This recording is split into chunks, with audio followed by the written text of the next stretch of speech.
Part of what I wanted to say, I couldn't deliver. I didn't know anyway.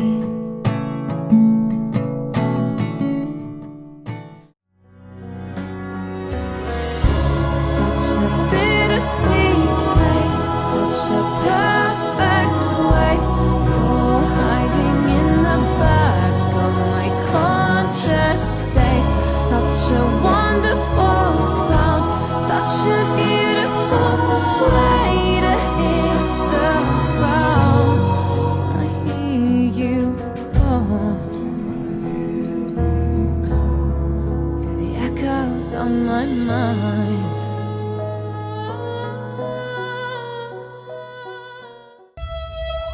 You know, when we were doing it, we actually thought we were doing something for the ages. I thought, why not mix the real world of psychic research and make it good old-fashioned ghost comedy? I think we fully believed that we were going to carve out a little niche in film history. Hi there, I'm Corinna from the Fan Carpet, and we're here at the BFI in Waterloo to celebrate the premiere of Cleaning Up the Town, Remembering Ghostbusters, a fabulous brand new documentary that uncovers some of the secrets and some of the things you would have never known about this iconic movie, and I can't wait to watch it. So, I am now joined by Claire Bueno, the producer of this fantastic documentary. Now, I've asked already, Anthony, why Ghostbusters? But for you, why Ghostbusters? For me, it was the first film I was allowed to see as a child, a teenager, without parental supervision. And I remember sitting in the cinema and the library ghost, jumping out, and like me jumping out of my seat at it. So it's always had that kind of place in my heart because of that. But really, it was Anthony's favourite film of all time. And then he come to me with should we make this documentary? And I was like, yeah, let's do it. So it was very much a kind of a fusion of my skills, in front of camera, kind of interviewing, though I'm not on camera in this, thankfully for everybody. You're very good in front of camera.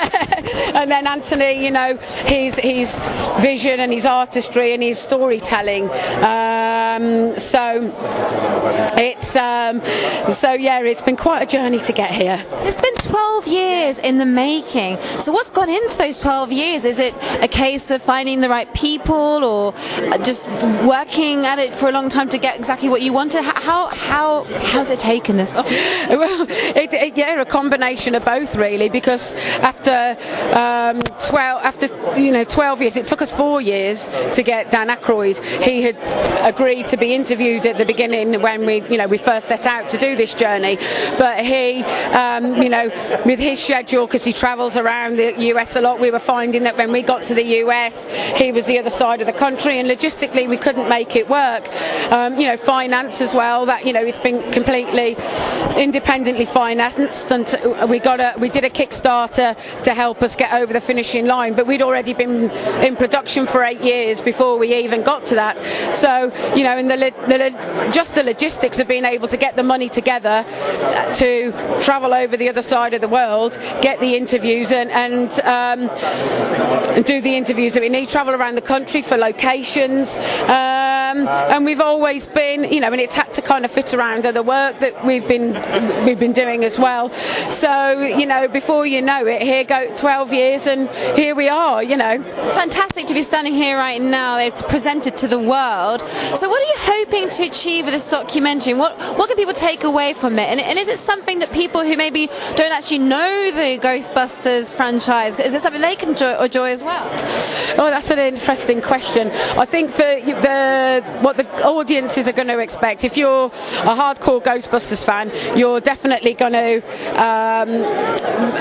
you will have validated what you already know. You'll you'll have that validation taken even further and learn something new. There are other things that you will see that are new. There's also there's footage that's never been seen before.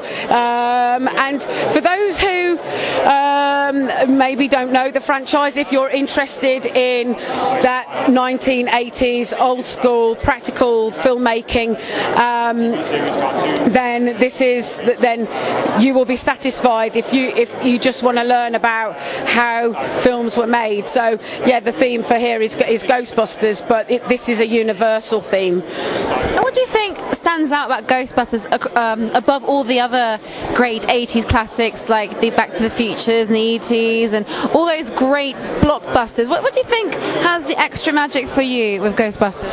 Yeah, I mean, that's an interesting question, because you've got these sort of three comic actors, and you know, when Ghostbusters was written, it wasn't really written to be a children's story. You know, there's some if you kind of re-watch it, you'll think that's a bit kind of close to the knuckle. So you've got that, and then you've got all of these other kind of theatre-based actors: Ernie Hudson, David Margulies.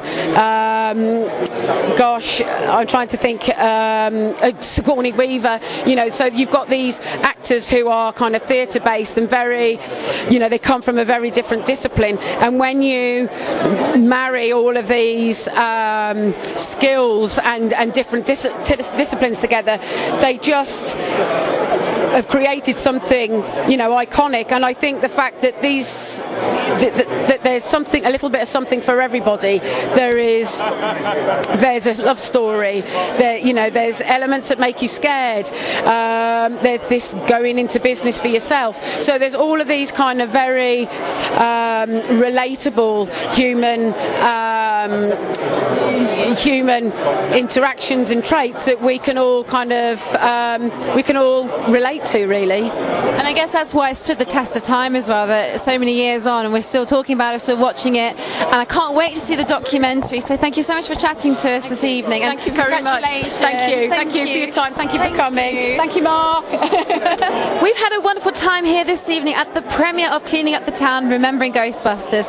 Now, if you are a fan of Ghostbusters, or just indeed any 80s cult classic movie, this is a great documentary to go and watch. So check out the listings at a theatre near you. And remember to follow us on Facebook, Twitter and Instagram. I've been Corinna from the Fan Carpet, and check it out next time. I can be a pterodon. Oh my God, am I going to have another John Candy conversation? There's no life like making movies. Who are these Ghostbusters? I mean, come on.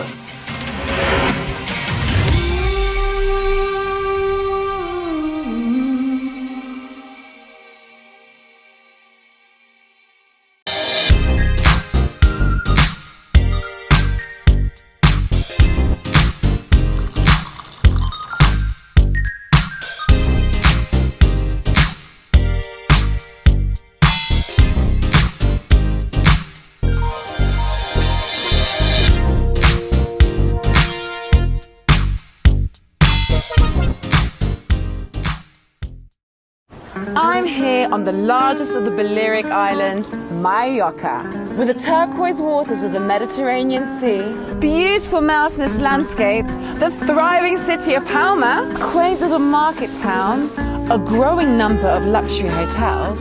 It's no surprise that the likes of Audrey Hepburn and Elizabeth Taylor like to holiday here. So come and join me as I take you round Mallorca.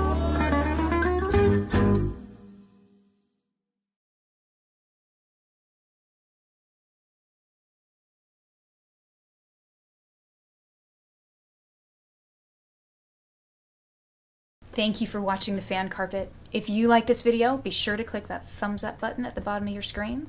And also be sure to subscribe to the Fan Carpet YouTube channels. They're absolutely free and so much fun too. Be sure to check out the official website, thefancarpet.com. Also, you can follow us on Facebook, Twitter, and Instagram to stay up to date with reviews, competitions, the latest news, and so much more.